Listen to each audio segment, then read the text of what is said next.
Hi, I'm Erin. I'm Kendall. Welcome to our channel, Kendall's Adventures in Hearing. We wanted to briefly go over the 4 types of hearing loss. There are typically 3 types that we are associated and familiar with. The first is sensorineural. This is what Kendall has, bilateral sensorineural hearing loss, and that is when there is a disconnect between the auditory nerve and the brain. She does not receive the input she needs to, whether it's from the cilia not being formed in her ears correctly or something in her auditory canal, but something is getting scrambled between those 2 elements. The downside to this hearing loss is there is no surgery to fix it. It is a lifelong condition.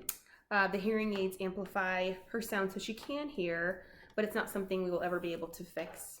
It could get worse, and if it does get worse, then a cochlear implant would be the next step, but hopefully she will not need that.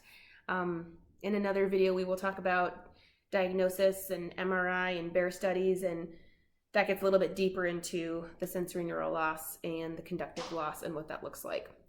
Speaking of conductive loss, that's the next type, and that has to do with the 3 little bones in your ear, the hammer, the anvil, and the stirrup.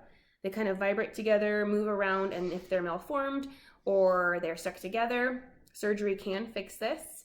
It kind of creates a muffled sound like you're underwater. So this is, I guess, a plus side to that hearing loss. It can be fixed.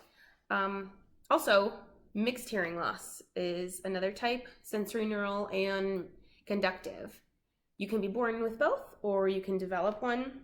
For example, Kendall was born with sensorineural, and with all of her fluid and earwax issues, she developed conductive loss on top of that. And again, that is not permanent for her, because once she had ear tubes put in and once we resolved the earwax issue, the conductive loss was no longer an issue.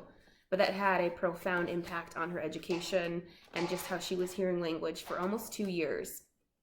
And finally, auditory processing disorder is something, I guess, newer that I've been looking into, and that's just how a person hears sound. Where is it coming from? They have a hard time, if I'm speaking to them, where is the sound coming from?